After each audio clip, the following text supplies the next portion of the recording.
Olá, meninas! Continuando a nossa reflexão, vamos falar hoje sobre Jacó. Jacó, filho de Isaac e neto de Abraão.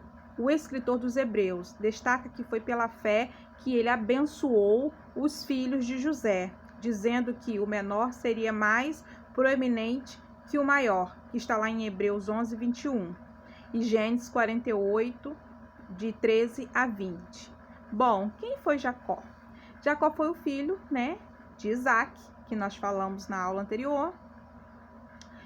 Jacó tinha o seu irmão gêmeo, só que no nascimento, Jacó é considerado o caçula, tem o seu irmão mais velho, Esaú. E a história de Jacó é uma história muito turbulenta, porque se você ler lá em Gênesis 25, a partir do 25, você já começa a entender essa história deles desde o nascimento, né?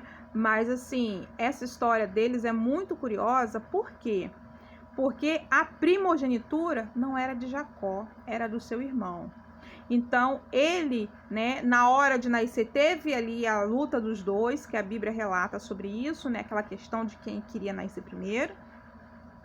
Um nasceu agarrado no calcanhar do outro, E tem depois, quando eles ficam numa idade mais velha, tem a questão da bênção, que Jacó foi abençoado no lugar do seu irmão Esaú, Ele enganou o seu pai para receber essa bênção. E aí a gente pode entender que tudo aquilo que começa com mentiras, você paga um preço alto. Não tem aquela questão de mentirinha ou mentirona. Mentira é mentira. E a partir do momento em que você mente, você pode ser perdoado, sim, mas você não tem como fugir das consequências. E essa história, de Jacó, assim, cara, é uma história que tem vários e vários ensinamentos. Então, se eu for entrar em detalhes aqui, eu vou me estender muito. Então, assim, nós vamos só em alguns pontos, principais aqui. Após essa questão de Jacó ter enganado seu pai, ele teve que fugir. E nessa fuga, ele foi para a terra do seu tio para poder casar com uma das suas primas. E ele se apaixonou por uma. E nesse momento, ele trabalhou 7 anos por ela.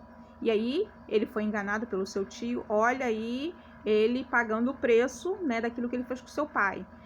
E esse tio fez ele casar com a mais velha. E aí ele trabalhou mais 7 anos para conquistar, a outra, a que realmente ele amava. Também teve a questão, que em algum momento, ele passando pelas dificuldades ali, vivendo sempre naquela questão de fuga, de medo, ele teve um encontro com o anjo do Senhor, que diz ali que ele lutou, que ele guerreou com o anjo, e nesse momento, o seu nome foi trocado de Jacó para Israel.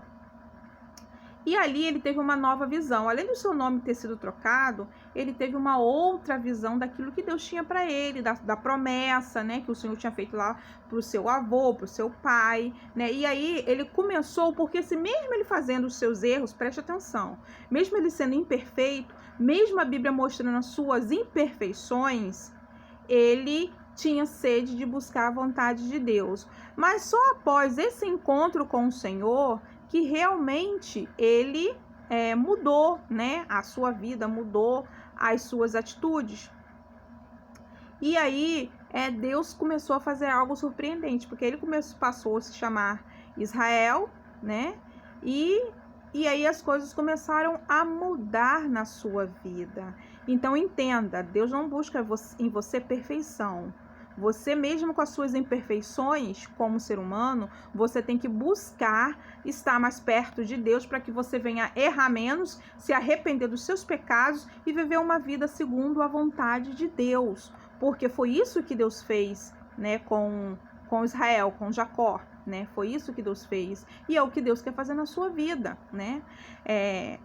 A história de Jacó é um testemunho poderoso de como Deus trabalha na vida de pessoas imperfeitas para cumprir seu propósito e promessa. Mesmo com suas falhas e erros, Jacó se tornou um líder importante na história do povo de Deus e um exemplo de fidelidade e confiança em Deus.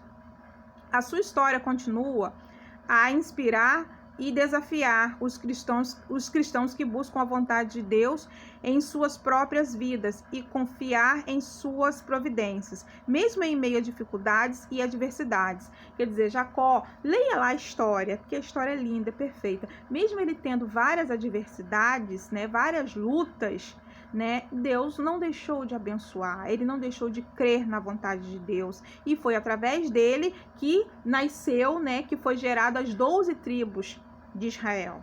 Através dele, né, que realmente começou a promessa se concretizar, né, dar realmente uma visão real, porque até então só estava, né, na promessa, mas foi através dele, das tribos de Israel, que aquilo que Deus prometeu lá atrás, né, aconteceu. Então talvez você seja um canal de bênção para que as promessas do Senhor venham acontecer através de você. Apenas se posicione, busquem a Deus e aí você vai ver o sobrenatural do Senhor. Um abraço, meninas!